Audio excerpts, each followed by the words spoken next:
మీరు ధ్యానించేది ఏదైనా చూపించేది ఒకటి ఉంటుంది తెలుసా? ఇది తెలుసుకోవాలి. ధ్యానించేదానికి చూపించేదానికి తేడా ఉంటుంది. ఏమంటే ధ్యానానికి దర్శనానికి తేడా ఏమిటండి అన్నాడు ఒక ఆయన. దర్శనం అయితే తెలుస్తుందండి అని చెప్పారు ఇక్కడ.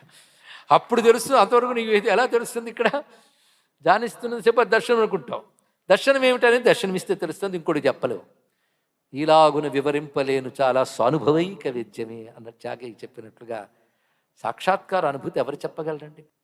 అయితే ఆ సాక్షాత్కరించేది ఎవరికి అంటే, ఉపాసన ఎవరైతే నిరపేక్షంగా సంపూర్ణ ఏకాగ్రతతో అఖండమైన భక్తితో చేస్తారో వారికి సాక్షాత్కారం జరుగుతుంది. కానీ భగవత్ సాక్షాత్కారం అనేది అబద్ధం కాదు. కొంతమంది ఈ మధ్యలో కొత్తగా అద్వైతం చెప్తున్నామనే భ్రాంతితో నాస్తికాన్ని వ్యాపింపజేస్తున్నారండి. దీనికి చాలా ప్రమాదం. దానివల్ల అద్వైత ప్రతిష్టాపన చేసిన మహాత్ముల్ని కూడా ప్రచ్ఛన్న బౌద్ధులను నిందించే దుస్థితి గడిపోయాం. కానీ నిజంగా అద్వైతాన్ని అర్థం చేసుకోలేక నాస్తికత్వంలోకి వెళ్ళిపోతున్న వాళ్ళు ఉన్నారు. వాళ్ళు భగవంతుడి రూపాల్లో సాక్షాత్కరించారంటారు. అజ్ఞానం. అద్వైత భాషను రచించిన ఆదిశంకర భగవత్పాల వారే నిర్గుణ నిరాకారుడైన బ్రహ్మము భక్తులను అనుగ్రహించడం కోసం సగుణ సాకార రూపం ధరిస్తాడయ్యా అని చెప్పారు. శాస్త్రమే చెప్తోంది ఇక్కడ. అది ఎవరికి కనబడుతుంది? ఇందాక చెప్పినట్టు ఉపాసనలో పరాకోటికి చేరిన వారికి. ఉపాసనలో కూడా పరాకోటికి వెళ్ళాలి. అంత స్థితికి వెళ్ళే వారికి కనబడుతుందిట. మరి కనబడినప్పుడు ఉపాసన కూడా వదిలేయకండి. ఎంత చేస్తే అంత ఫలితం తప్పకుండా ఉంటుంది. కొద్ది చేసినా దాని ఫలితం తప్పకుండా ఉంటుంది. సాక్షాత్కారం కలగకపోవచ్చు, కానీ దానికోసం తపరపడిపోతున్నాము ఏమిటి మనం? ఉపాసన చేయడం వల్ల ఇది బాగుండాలి అది బాగుండాలి అనుకునే వాళ్ళు ఎక్కువ మంది. అవునా లేదా? నిజంగా కావాలని తప్పిస్తే కనబడ్డ వైనాలు ఎన్ని లేవు. అఖండమైన భక్తితో కనబడలే. భక్తి ఉంటే తప్పకుండా కనబడతాడు. కనుక అటువంటి భక్తి కలిగిన వాళ్ళకి సగుణ బ్రహ్మ అయినటువంటి కైలాసాది లోకవర్తి లేదా వైకుంఠాది లోకవర్తి అయిన పరమేశ్వరుడు కనబడుతున్నాడు. నిర్గుణమైన బ్రహ్మము కేవలం విచారణ మార్గంలో సిద్ధులైనటువంటి బ్రహ్మజ్ఞానులకి అనుభవానికి వస్తున్నది.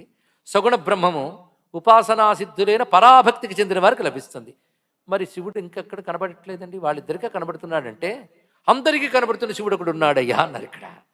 నిర్గుణ బ్రహ్మను వాళ్ళు చూస్తారు, సగుణ బ్రహ్మను వీళ్ళు చూస్తారు. మరి అందరూ చూడరా శివుడిని అంటే, అందరూ చూసే శివుడి పేరు సూర్యుడు అన్నాడు ఇక్కడ. అందరికి కనబడుతున్నాడు శివుడు. అందుకే సూర్యుడిని చూడడానికి 3 దృష్టిలు చెప్పాడు. Layman attitude, scientific attitude. 2. Layman attitude అంటే సూర్యుడు ఉదయం వచ్చారండి, సాయంత్రం అస్తమించారు. నిజంగా సూర్యుడికి ఉదయం లేదు, అస్తమయం లేదు, కానీ అలా కనబడుతున్నాడు. వేడిగా ఉన్నాడు, చల్లగా ఉన్నాడు, ఇవన్నీ మామూలు వాడు అనే మాటలు.